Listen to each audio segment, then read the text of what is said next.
Should I say good morning again? You've already said it twice. Wow, you do laugh at jokes. All right. This is going to go well. I'd like you to think for a moment back to when you were a kid, a teenager perhaps. And I want you to think about what you wanted to be when you grew up. Because of the size of the room, I won't have you necessarily shout things out, but raise your hand if your answer is fighter pilot, nurse, teacher, veterinarian, astronaut, physician. All right, good. So those are some of the standard ones. I think my favorite one was bacon tester. Somebody's got to make sure it tastes good, right?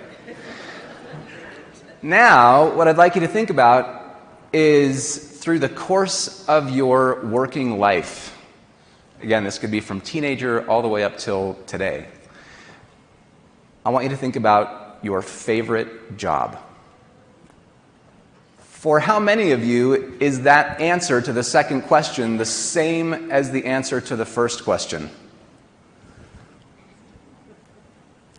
Like 5 of you. So there's a little bit of a disconnect there, right? Most of us don't get to grow up and be what we hoped to be when we were older. We didn't get to be astronauts. We didn't get to be physicians. We didn't get to be the nurse or the teacher, right? Some of us, a few of us get to do that, but for most of us, we don't. Like some people just end up being the night auditor at the Holiday Inn Express. And that's okay. Like my favorite job, other than what I do now, because that's just cheating, but my favorite job was working at a bagel shop when I was 18 years old. It was on Main Street in Salt Lake City, right next to the Salt Lake Tribune building when newspapers were still a thing. And every day at lunch, we would have lines out the door of people waiting to get their food. And it wasn't the work that I did. I mean, making a bagel sandwich is not necessarily the most engaging job I've ever had. But the reason that I loved it, the reason that I would have sacrificed for it, the reason that I stuck around after my shift was over to help or to hang out with the people that I worked with was because of the culture that we had. It's because of the leader of that team, the guy who owned the place, who treated us so well, who treated us like family. Whatever that favorite job was for you, and again, I'd love to hear what some of these jobs were, but for the sake of the size of the room, we probably wouldn't be able to hear you. So my guess, after having done this little exercise with thousands of people, my guess is that that favorite job was your favorite, not because it was necessarily the job that brought you the most money. Maybe it was, but probably wasn't. It was probably because that job gave you some sense of meaning. Some sense of fulfillment, something that you either were able to get out of it for yourself to make you better, or something that you were able to do for somebody else that made them better. Without that meaning, if we don't have meaning and fulfillment in our work, the only thing we are left with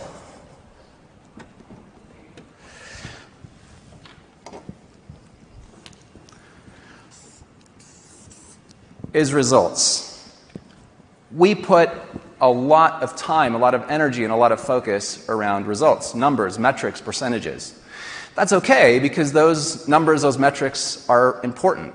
Those are the things that allow us to see that we're making progress. They're the yardstick that see that we're moving toward the goals that we have. Individually, it's important to hit those results because often our jobs are dependent upon our being able to hit the goals and metrics and targets that have been set for us. As organizations, it's important to hit those numbers because that's how we keep the doors open. I get it. I'm not suggesting that we get rid of the results, that we get rid of the numbers. That would sort of be like taking a road trip and having no idea how far it is to our destination. That's just silly, right? We need to see those signs. Los Angeles, 350 miles. Los Angeles, 200 miles. Los Angeles, 50 miles. Like we can tell that we're getting somewhere and it feels good. Those results are important. What I'm suggesting is that we often put an unbalanced amount of focus on our results, which means that the meaning, the fulfillment that we naturally seek for as human beings is down here while we put that unbalanced amount of focus on the numbers. and it just doesn't feel like it's supposed to, right? Passion goes down, stress goes up. We start showing up to work because we have to, not because we want to.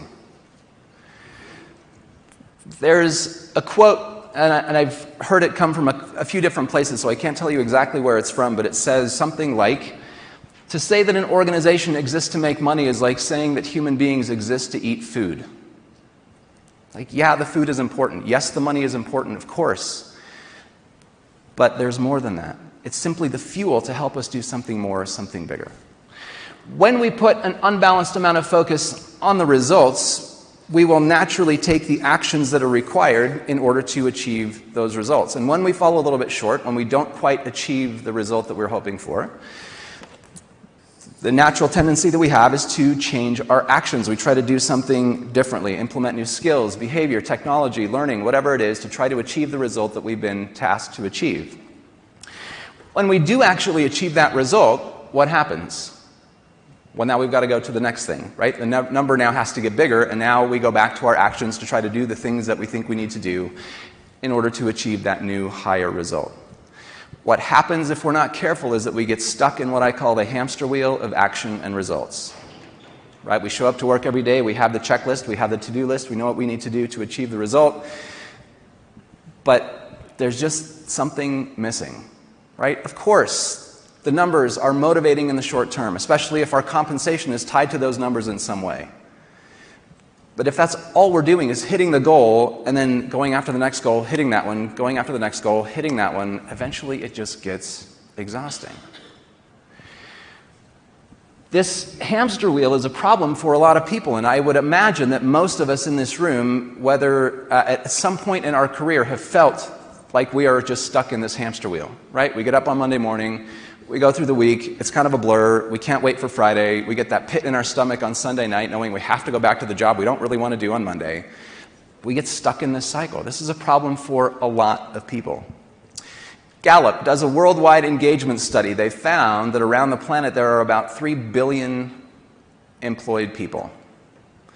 And of those 3 billion people, there is a percentage of people who fall into one of two categories, either disengaged or actively disengaged. The disengaged folks are those who, when you ask them, how's work, they'll respond, it's fine. The actively disengaged folks are those who, when their feet hit the floor in the morning, their day actually gets worse because they have to go to work. What percentage of that 3 billion people do you think fall into those two categories? Yell out some numbers. Let's start optimistic, shall we? 80. What else? 30. I love you, Leander. Thank you. 30. Anybody else? 75. We're back up to where we don't want to be. It's 87%. Right? 87% of our human family would just as soon drive their car into an irrigation ditch as go to work in the morning. This sucks. This is not the way it's supposed to be. And we sit in here, we laugh about it, and some of us are kind of like, ha ha ha, that's me. Right?